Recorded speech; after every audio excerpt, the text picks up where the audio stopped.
चलो अब हम एक्सरसाइज 1.3 को जाते हैं।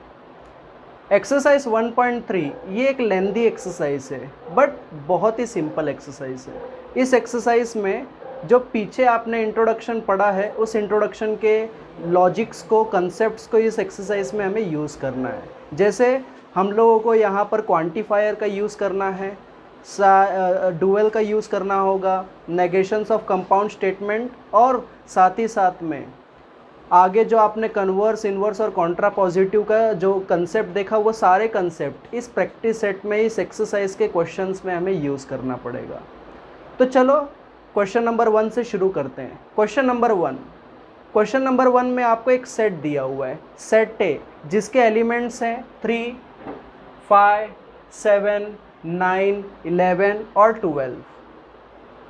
अब इस सेट की मदद से यानी कलेक्शन की मदद से आपको एक स्टेटमेंट है जिसका ट्रूथ वैल्यू आपको चेक करना है। कुछ स्टेटमेंट्स दिए होंगे। मज़े की बात यह है कि इन स्टेटमेंट्स में क्वांटिफायर्स लगा होगा। आपको क्वांटिफायर्स को चेक करना पड़ेगा, आइडेंटिफाई करना पड़ेगा और उसके अकॉर्डिंग आपको स्टेटमेंट ट्रू है या फॉल्स है उसको बताना पड़ेगा। तो चलो शुरू करते हैं। सबसे पहला स्टेटमेंट है existential x belongs to a such that x minus 8 is equal to 1, यानी कि क्वांटिफायर लग रखा है। यहाँ पर देखो क्वांटिफायर का सिंबल दिया है। ये क्वांटिफायर एग्जिस्टेंशियल क्वांटिफायर है जिसका लॉजिक आपको पता है कि एग्जिस्टेंशियल क्वांटिफायर एक ऐसा क्वांटिफायर है जिसके स्टेटमेंट को ट्रू साबित करने के लिए आपके सेट के किसी एक ऑब्जेक्ट का या किसी एक एलिमेंट का अगर उस स्टेटमेंट के कंडीशन को वेरीफाई हो जाता है तो वो कंप्लीट स्टेटमेंट ट्रू हो जाता है। तो चलो देखते हैं कि इसमें हम कैसे कर पाएंगे। तो सिंपल सी बात है, क्योंकि मुझे सिर्फ एक ही एलिमेंट को प्रूफ करना है, वेरीफाई करना है, तो मैं ध्यान से पहले अपने मैथमेटिकल एक्सप्रेशन को देखूंगा। एक्सप्रेशन है x minus 8 is equal to 1, मतलब x की जगह कुछ ऐसे नंबर्स को रखना है जिससे सॉल्व करने पर 1 मिलेगा।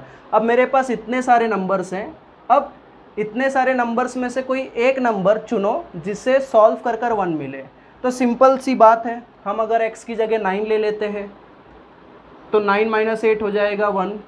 अब आप सोचोगे कि x की वैल्यूज़ इधर से क्यों ले रहे हैं हम, तो क्वेश्चन में देखो बोला है x बिलोंग्स टू a यानी सेट ए। अब सेट ए के सारे एलिमेंट्स आप यूज़ कर सकते हो एज एन x, ठीक है। तो चलो शुरू करते हैं।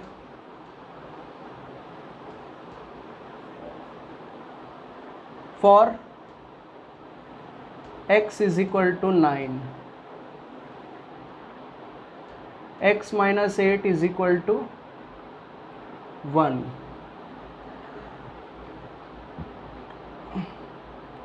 LHS x minus 8, 9 minus 8 which is equal to 1, which is also equal to RHS. Therefore x is equal to 9 satisfies the given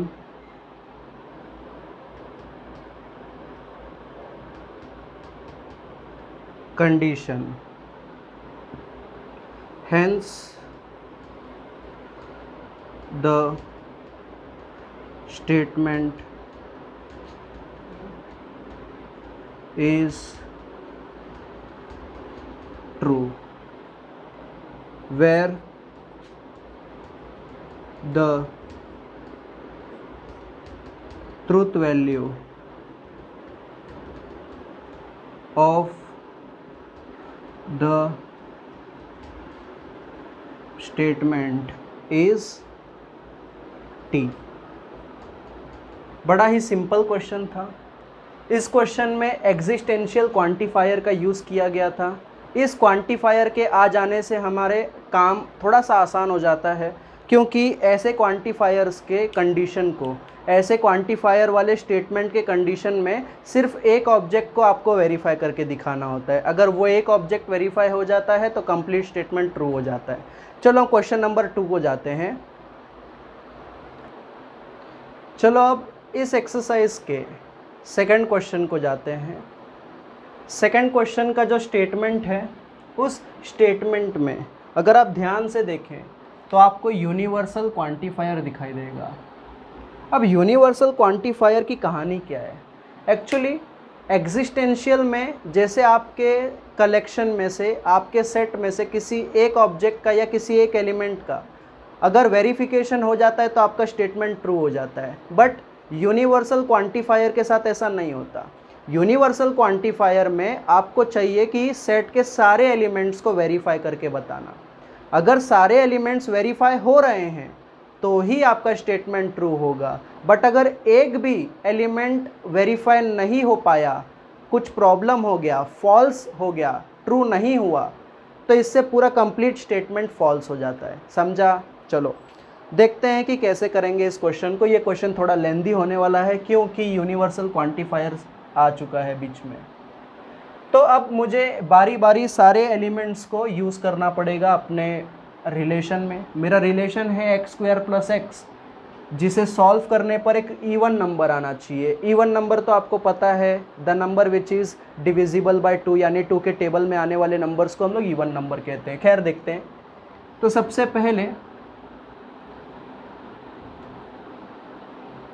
मैं x की जगह पर 3 पुट करूँगा। 3 कहाँ से लिया? तो यहाँ से सारे एलिमेंट्स को बारी बारी मुझे लेनी है।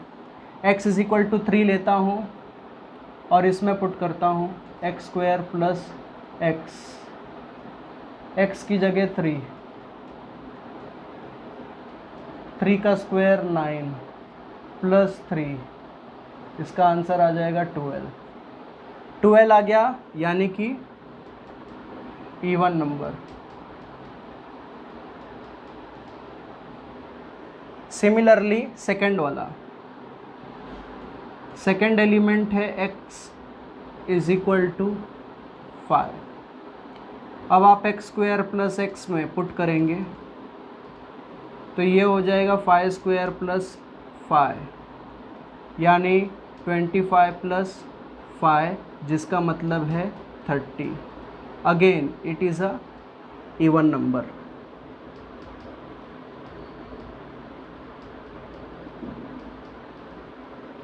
ऐसे ही थर्ड वाले एलिमेंट को, फॉर x =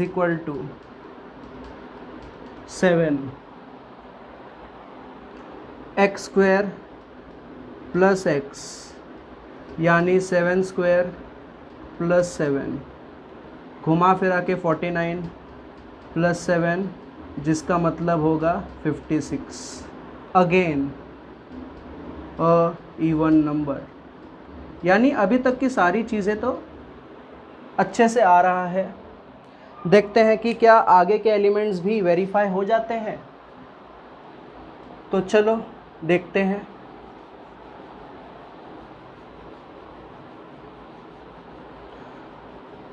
अब बचे हुए एलिमेंट्स, यानी कि एलिमेंट 9, एलिमेंट 11 और एलिमेंट 12 के लिए चेक करते हैं। तो थर्ड हमने कंप्लीट किया 7 के लिए। अब हम फोर्थ शुरू करते हैं। x = 9।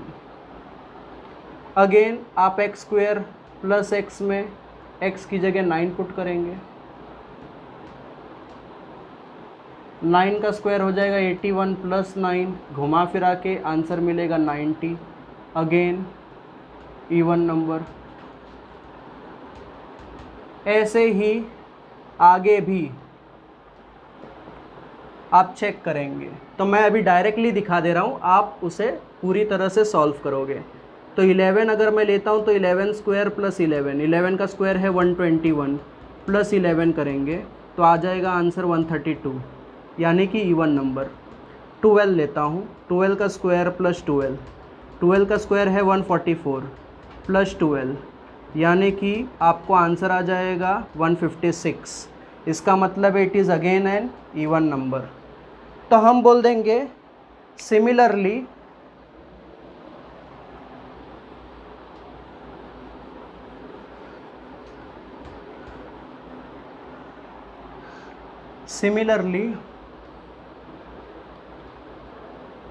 all the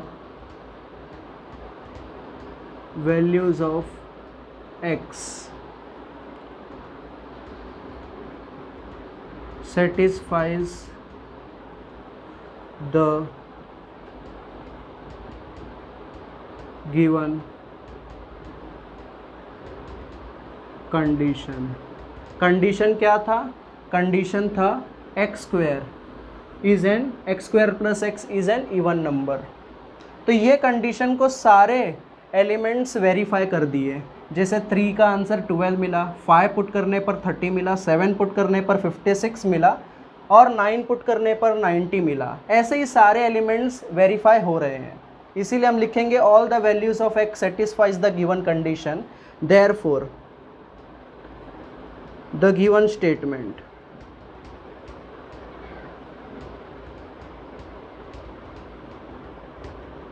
is true and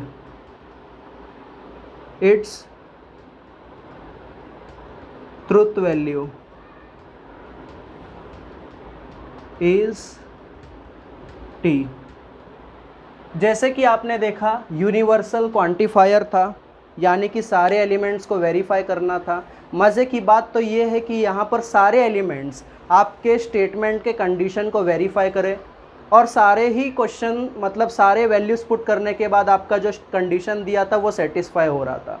इसीलिए हमने फाइनली लिखा कि the given statement is true. मान लो अगर कोई ऐसा एलिमेंट निकलता जो वेरीफाई नहीं कर पाता, जो सेटिस्फाई नहीं कर पाता, तो हम यहाँ पर स्ट्रेट अवे लिखते the given statement is false and the truth value of the statement is capital F, that is F. ठीक है ना, फॉल्स। आप इसका स्क्रीनशॉट निकाल लीजिए, फिर हम आगे के क्वेश्चन को जाते हैं। चलो अब हम क्वेश्चन नंबर 3 को जाते हैं। क्वेश्चन नंबर 3 का जो स्टेटमेंट है, उस स्टेटमेंट में सबसे पहले हम उसके क्वांटिफायर को आइडेंटिफाई करते हैं।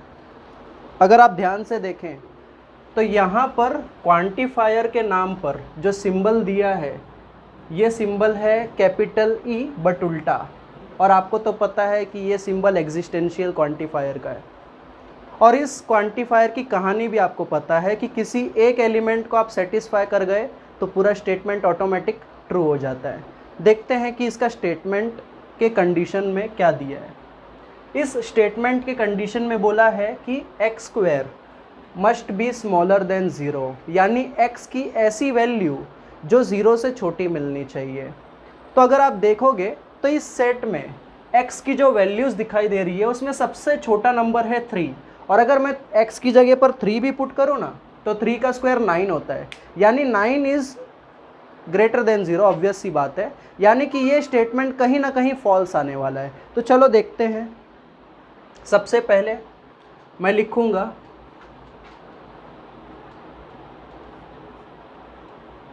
For x is equal to 3, x square की वैल्यू मिल जाएगी 3 का square which is equal to 9। Since 9 is greater than 0, therefore, या ऐसे लिख देते हैं hence x is equal to 3 does not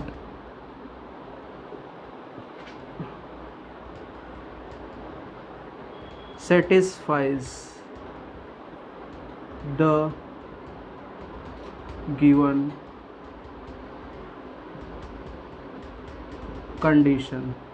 आप तो समझदार हैं, क्योंकि ये एग्जिस्टेंशियल क्वांटिफायर की बात हो रही है, इसीलिए आपको सिर्फ एक ही एलिमेंट को वेरीफाई करना था। जब मैंने इस सेट के सबसे छोटे नंबर पर वेरिफिकेशन नहीं कर सके तो बड़े बड़े नंबर्स पे तो वैसे ही वेरिफिकेशन नहीं हो पाएगा, इसीलिए सारे एलिमेंट्स पर शो करने की गरज नहीं है। डायरेक्टली आप लिख सकते हो कि therefore the given statement is false and the truth value is capital F।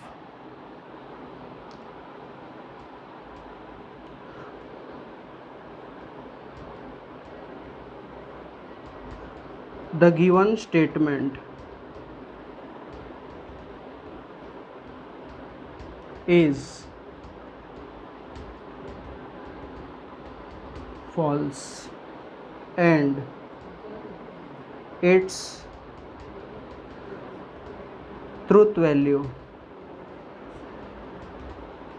is capital F। चलो हम क्वेश्चन नंबर 4 को जाते हैं, देखते हैं क्वेश्चन नंबर 4 क्या है।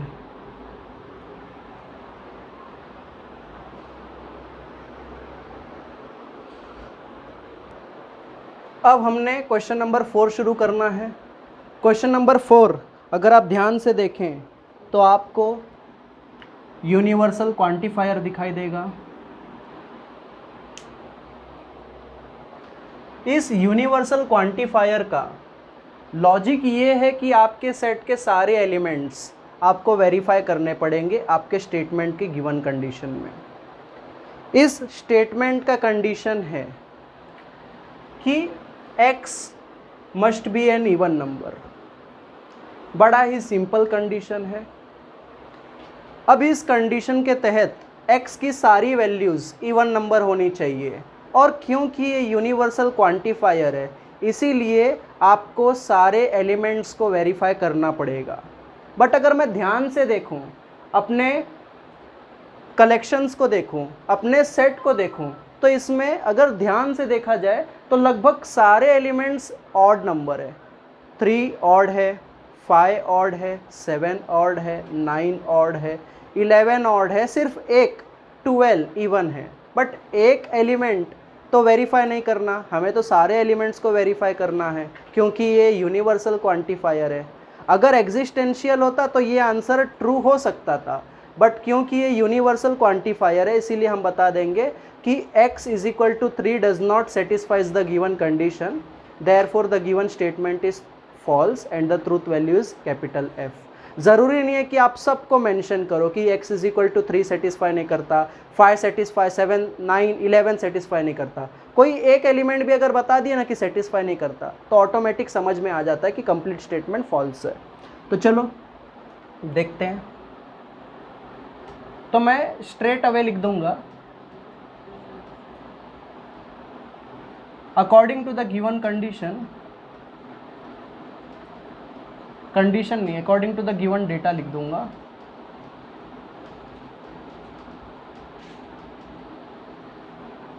x is equal to 3 is an odd number, therefore x is equal to 3 does not satisfies the given condition।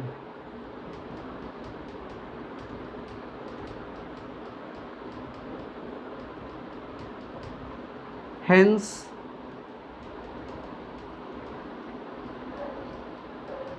the given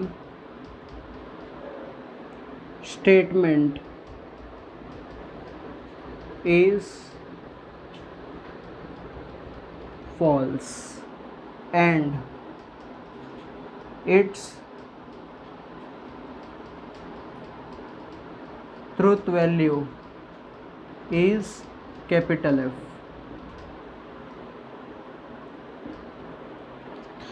अब आगे के question number 5 and question number 6 मैं चाहता हूं कि आप खुद से करो, आप खुद से ट्राई करो, और ये जो हमने क्वेश्चंस देखी इसके रेफरेंस लेकर आप आगे के क्वेश्चन बड़े आराम से कर पाओगे। और मैं चाहता हूं कि आपको मैं पहले से ही उसका रिजल्ट बता दूं। आगे के question number 5 and question number 6 ये दोनों ही क्वेश्चन ट्रू होंगे, यानी कि वो statements are true and the truth value is capital T. अब उसके कंडीशंस को वेरीफाई करने की जिम्मेदारी तुम्हारी है। अब आगे के क्वेश्चन को हम शुरू करेंगे। Let us start. चलो इस एक्सरसाइज 1.3 का क्वेश्चन नंबर 2 शुरू करते हैं। क्वेश्चन नंबर 2 है डुएल्स। अब ये डुएल का मतलब क्या होता है तो हमने पहले ही सीख रखा है। Dual is nothing but the interchanging of logical connectives, यानी आपको एंड और में कन्वर्ट करना है और एंड में कन्वर्ट करना है। टटोलॉजी यानी स्मॉल टी को स्मॉल सी में कन्वर्ट करना है, स्मॉल सी को स्मॉल टी में कन्वर्ट करना है, यानी सिर्फ इंटरचेंज करना है एंड को और में, टी को सी में एंड वाइस वर्सा। ठीक है, तो चलो एक चीज़ याद रखना, डुअल निकालते वक्त कभी भी अल्फ़ाबेट्स को आप छुओगे नहीं, अल्फ़ाबेट्स को कुछ नहीं करोगे, नेगेशन को हाथ नहीं लगाओगे, सिर्फ इनको ही चेंज करना है, सिर्फ 2 इंटरचेंजिंग ही करनी है। ठीक है, चलो देखते हैं। तो इसमें सारे क्वेश्चंस मैंने एक साथ ले लिया हुआ है क्योंकि क्वेश्चंस सिंपल है, सब एक एक लाइन का आंसर निकालना है इसमें। तो P और का हो जाएगा एंड का हो जाएगा और। इधर देख सकते हो मैंने PQR वैसे ही रखा है, बस एंड और को चेंज किया है। सिमिलरली सेकंड क्वेश्चन में भी P और Q और R। सिमिलरली थर्ड क्वेश्चन में भी P एंड Q और R एंड S। यहाँ पर देखो और का हो गया एंड का हो गया और का हो गया and. PQRS as it is रखा है। आगे P और नेगेशन Q, यहाँ तुम देख सकते हो P as it is, negation Q as it is, सिर्फ एंड का और हो गया। ऐसे ही अगला क्वेश्चन में नेगेशन P वैसे ही होगा, और को आप बता दोगे एंड, और एंड का हो जाएगा और, नेगेशन R वैसे ही होगा और फिर से एंड का हो जाएगा और। चलो आगे के क्वेश्चन को जाते हैं। अगला क्वेश्चन में नेगेशन P एंड का हो जाएगा और, नेगेशन Q एंड का हो जाएगा और, P एंड Q और नेगेशन R। मैंने नेगेशन P वैसे ही रखा है, एंड का और हो गया, नेगेशन Q वैसे ही रखा है, और का एंड हो गया या एंड का और हो गया, P वैसे ही है, सिर्फ एंड का और कर दिया, वैसे ही आगे भी।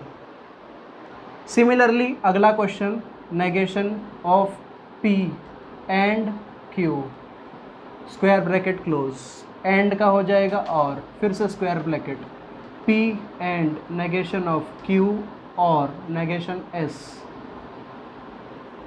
सिमिलरली इस क्वेश्चन में अगर आप ध्यान से देखेंगे तो C का हो जाएगा T, जैसे कि मैंने पहले ही बताया है कॉन्ट्राडिक्शन का टटोलॉजी हो जाता है, तो C को T में कन्वर्ट करना है, एंड P और Q एंड R। वैसे ही इस क्वेश्चन में negation of P and Q और R, एंड का हो जाएगा और T का हो जाएगा C। Finally P and Q and C का हो जाएगा T। इसी के साथ इस एक्सरसाइज का क्वेश्चन नंबर 2 पूरा होता है। ये क्वेश्चन वाकई सिंपल था, बहुत ही छोटा था। इसमें आपको जो रिलेशन दी थी उस रिलेशन का डुअल निकालना था। डुअल में आपने सिर्फ लॉजिकल कनेक्टिव्स का इंटरचेंजिंग किया, जैसे एंड को और में कन्वर्ट किया, और को एंड में कन्वर्ट किया, सी को टी में कन्वर्ट किया और टी को सी में कन्वर्ट किया। आपने पी क्यू आर एस को हाथ नहीं लगाया, उसे कुछ नहीं किया, नेगेशन भी एज इट इज़ वैसे ही कॉपी करते गए। ठीक है, आई होप आपको क्वेश्चन समझ में आया होगा। अगर आपको स्क्रीनशॉट निकालना है तो निकाल लो, फिर क्वेश्चन नंबर 3 को शुरू करते हैं।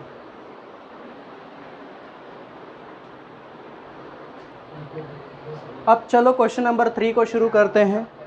क्वेश्चन नंबर 3 है write the negations of the following statement, यानी आपको जो दिए हुए स्टेटमेंट होंगे उन स्टेटमेंट के नेगेशंस लिखनी है। लेकिन एक चीज़ याद रखना है, क्योंकि ये स्टेटमेंट वर्डिंग्स के फॉर्म में है, कुछ मैथमेटिकल फॉर्म में है, तो सबसे पहले हम इसका सिंबॉलिक फॉर्म लिखेंगे। सिंबॉलिक फॉर्म लिखने के बाद उस पर नेगेशन करेंगे और फिर नेगेशन के अनुसार हमारा स्टेटमेंट भी तैयार होगा। तो चलो देखते हैं कि कैसे करना है। क्वेश्चन थोड़ा सा लेंदी होगा लेकिन मज़ा आएगा। चलो शुरू करते हैं। तो सबसे पहले मैं लिखूँगा late p x + 8 greater than 11 q y - 3 = 6। Therefore the symbolic form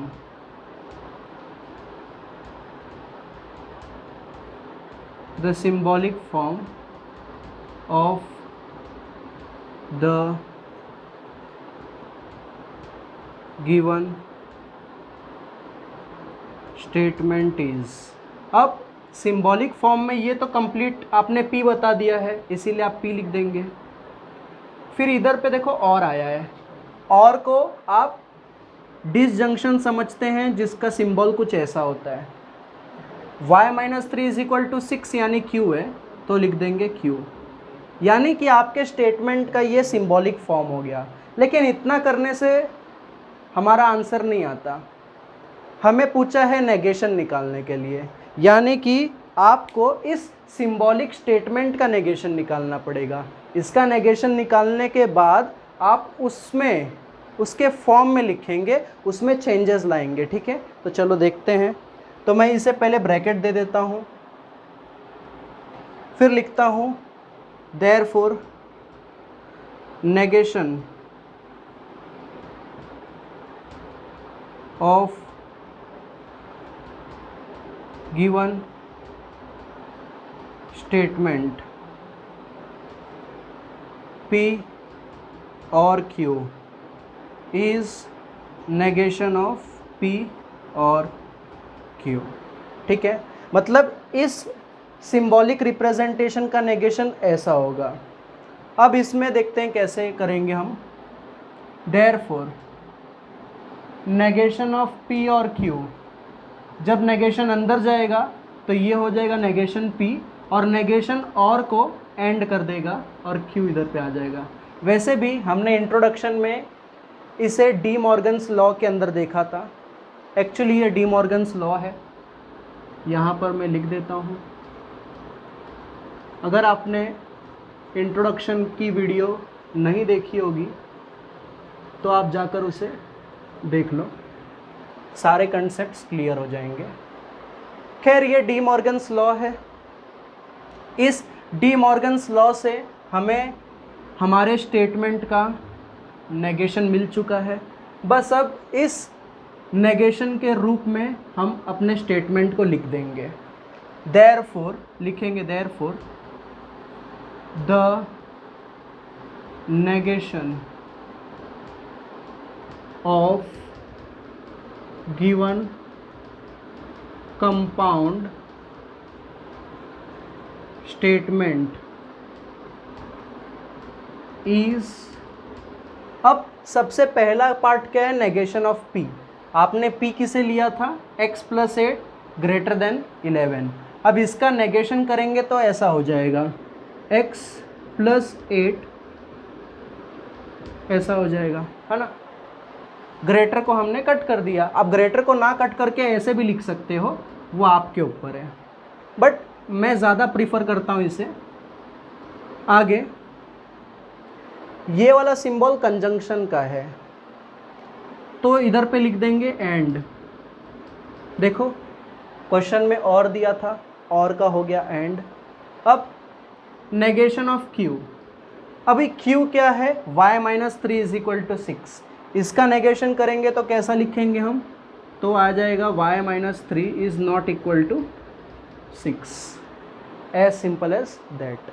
ये क्वेश्चन इसी के साथ हमने पूरा कर लिया, क्योंकि आपके क्वेश्चन में आपको ये वर्डिंग्स के रूप में आपको कंपाउंड स्टेटमेंट दिया था, इसीलिए हमने इसे सबसे पहले सिंबॉलिक रिप्रेजेंटेशन लिखा इसका, इस सिंबॉलिक रिप्रेजेंटेशन का नेगेशन बताया, फिर डी मॉर्गन्स लॉ के मदद से हमने इसका नेगेशन इसके तरीके से लिखा, और इस तरीके को हमने अपने कंपाउंड स्टेटमेंट में कंप्लीट करके ले लिया। आई होप आपको समझ में आया होगा। इस क्वेश्चन का स्क्रीनशॉट निकाल लो, फिर आगे के क्वेश्चन को जाते हैं।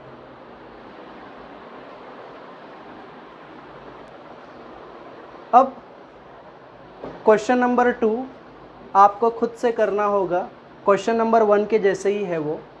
हम क्वेश्चन नंबर 3 को जाते हैं। क्वेश्चन नंबर 3 है quadrilateral is a square but quadrilateral is a square if and only if it is a rhombus. अब यहाँ पर फिर से सबसे पहला काम तो हम लॉजिकल कनेक्टिव्स को ढूंढने का करेंगे। अब लॉजिकल कनेक्टिव्स को कैसे ढूंढेंगे, तो हमने सीखा है अगर क्वेश्चन में एंड रहा तो कंजंक्शन होता है, और रहा तो डिसजंक्शन होता है, इफ़ या देन, इफ़ देन रहा तो single implication, and if and only if रहा तो डबल इम्प्लीकेशन। इसमें से आपको क्या दिखाई देता है, तो मुझे तो ये दिख रहा है कि ये यहाँ पर इफ़ एंड ओनली इफ़ आ गया। घुमा फिरा के मैं अपने क्वेश्चन को सॉल्व करना शुरू करता हूँ। लिखूँगा लेट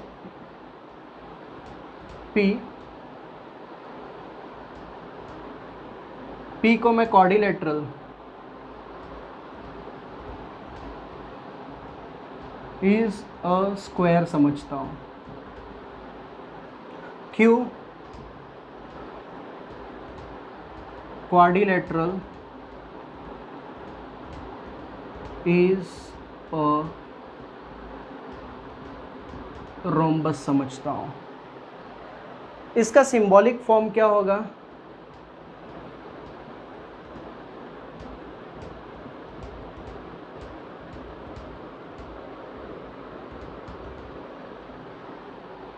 सिंबॉलिक फॉर्म में मैं पहले P, ये है quadrilateral is a square, quadrilateral is a square P, if and only if यानी double imply, and quadrilateral is a rhombus यानी कि Q। देयरफॉर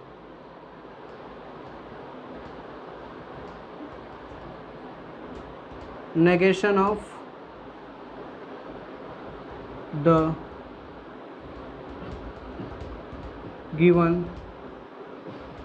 statement, नेगेशन की वक्त में इसका नेगेशन कुछ ऐसा हो जाएगा। Therefore negation of P double imply Q is equal to, text book ज़रा दिखाना। तो टेक्स्ट बुक में आप पेज नंबर 19 पर आ जाएंगे, तो वहाँ पर एक टेबल दिया हुआ है, या फिर आप स्ट्रेट अवे पेज नंबर 15 पर आ जाइए। वहाँ पर आपको negation of P double imply Q दिया हुआ है, which is P and negation of Q और Q and negation of P, P and negation of Q और Q and negation of P। अब इस रिलेशन की मदद से हमें अपने स्टेटमेंट को लिखना होगा। देखते हैं कैसे लिखेंगे। Therefore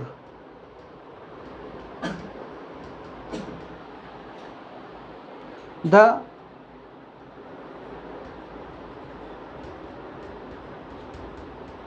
negation of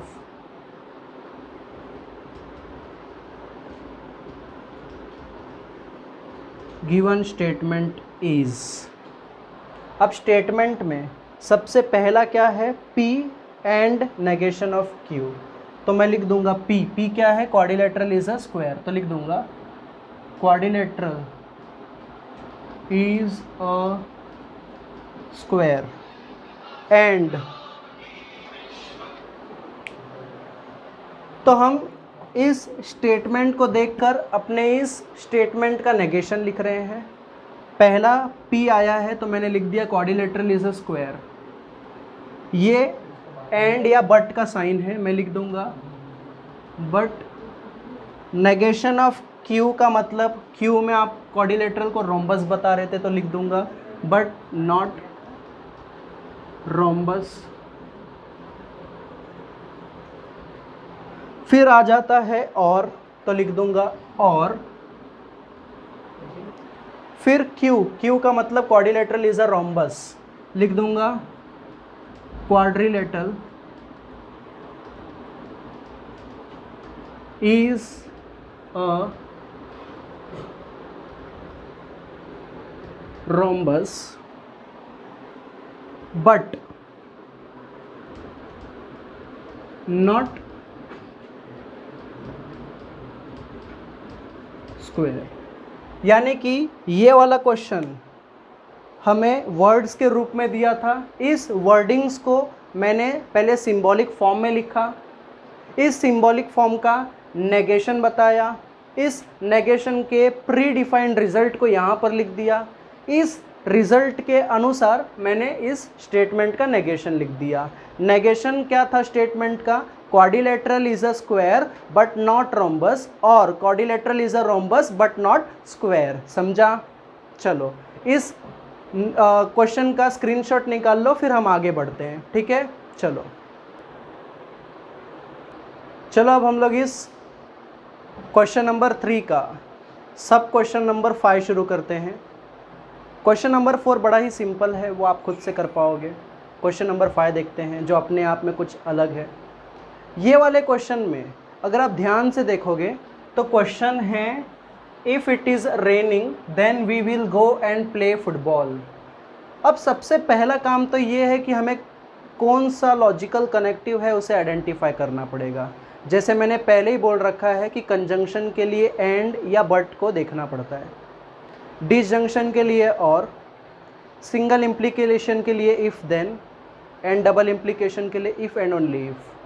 अगर मैं इस पूरे स्टेटमेंट को ध्यान से देखूं तो इसमें मुझे इफ़ और देन दिखाई दे रहा है। इसका मतलब है कि कहीं ना कहीं सिंगल इम्प्लीकेशन बीच में आ रहा है। बट एक और लॉजिकल कनेक्टिव भी है, एंड, यानी घुमा फिरा के ये मेरे इस स्टेटमेंट को 3 छोटे छोटे स्टेटमेंट्स में डिवाइड कर रहा है। पहला स्टेटमेंट होगा इट इज़ रेनिंग, दूसरा स्टेटमेंट होगा वी विल प्ले, एंड तीसरा स्टेटमेंट होगा, दूसरा स्टेटमेंट होगा वी विल गो, और तीसरा स्टेटमेंट होगा वी विल प्ले फुटबॉल या will play football.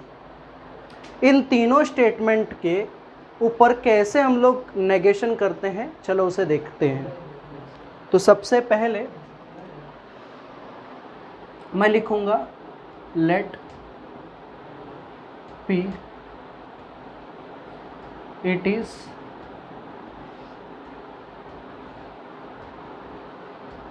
Raining, Q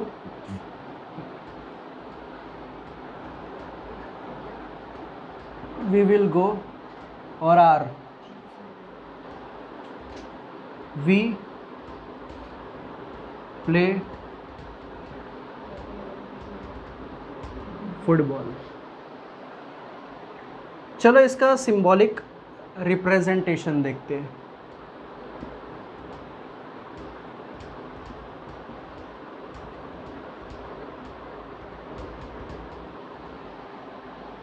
it is raining, if then, but ये देन इस सब के लिए जा रहा है, इसीलिए मैं ब्रैकेट में वी विल गो यानी क्यू, एंड यानी कंजंक्शन, प्ले फुटबॉल यानी ऐसा। ये होगा इस पूरे कंप्लीट क्वेश्चन का सिंबॉलिक रिप्रेजेंटेशन। अगर आप ध्यान से देखेंगे तो इफ और देन, ये देन सब के लिए जा रहा है, इसलिए मैंने ये इफ देन के लिए सिंगल इंप्लाई और कंप्लीट ब्रैकेट दे दिया। अब इसका नेगेशन लिखना है तो मैं लिख देता हूँ, therefore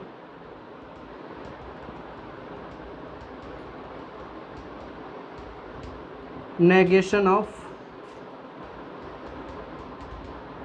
the given statement is, तो मैं इसे स्क्वायर ब्रैकेट में लिख देता हूँ, P single imply Q and R, और इसको नेगेशन लगा देता हूँ। बट आपको तो पता होगा negation of P single imply Q का मतलब, टेक्स्ट बुक के पेज नंबर 15 पर आ जाइए और वहाँ से आपको negation of P single imply Q का आंसर मिलेगा P and negation of Q। ये तो फॉर्मूला है, ये तो प्री डिफाइंड रिजल्ट है। अब इस रिजल्ट की मदद से मैं इसे भी सॉल्व करूँगा। अब मैं ये कंप्लीट पार्ट को Q से रिप्रेजेंट करता हूँ, थोड़ी देर के लिए Q मान लेता हूँ, यानी इस ब्रैकेट को मैं Q मान लेता हूँ। तो मेरा देखो फॉर्मूला क्या है, negation of P single imply Q। बस इस फॉर्मूले में मुझे पुट करने आसानी हो जाएगी। तो मैं इसके लिए लिखूँगा negation of P single imply Q and R, यानी यहाँ पर जो Q है उसके लिए मैं ये लिख दूँगा। तो मेरा आंसर आ जाएगा P and negation of Q and R। But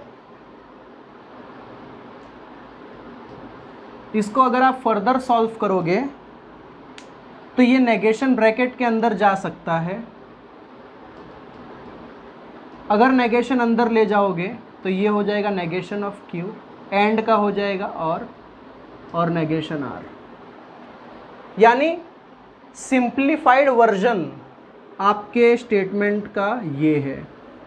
इस नेगेशन पर हमें अब अपने वर्डिंग्स को लिखना होगा।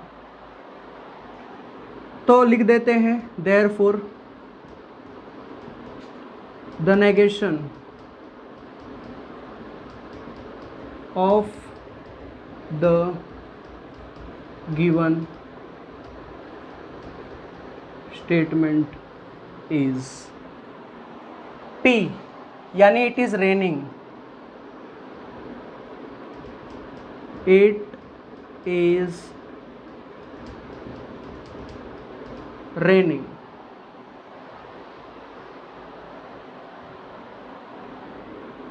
but we will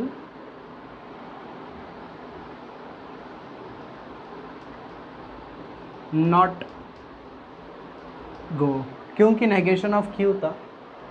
Q है we will go, मैंने लिख दिया we will not go।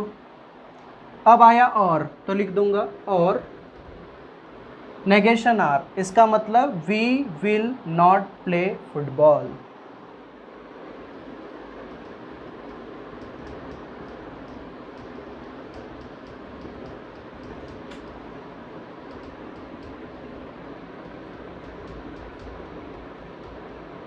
यानी इस कंप्लीट क्वेश्चन में टोटल 3 छोटे छोटे स्टेटमेंट्स थे। उन छोटे छोटे स्टेटमेंट्स का हमने सिंबॉलिक फॉर्म लिखा, इस सिंबॉलिक फॉर्म पर नेगेशन लगाया, इस फॉर्म को मैंने इस फॉर्मूले से कंपेयर करके ये आंसर निकाला, फिर इसमें भी फर्दर मैंने ब्रैकेट के अंदर नेगेशन डालकर उसे सिंप्लीफाई कर दिया। अब इस सिंप्लीफाइड वर्जन में मैंने अपने स्टेटमेंट को के वर्डिंग्स को लिख दिया। फाइनली ये क्वेश्चन यहीं पर ख़त्म होता है। आज का जो ये वीडियो है हम यहीं पर ख़त्म करते हैं, आज की पढ़ाई हम यहीं पर ख़त्म करते हैं। आगे के क्वेश्चंस को आपको नए वीडियोस में मैं सिखा कर दूंगा। अगर आपको ये वीडियोस और मेरी पढ़ाने की तरीके अच्छे लगते होंगे तो वीडियोस को लाइक और शेयर करो और चैनल को सब्सक्राइब करो और आगे आने वाले वीडियोस को ज़रूर देखो। चलो बाय।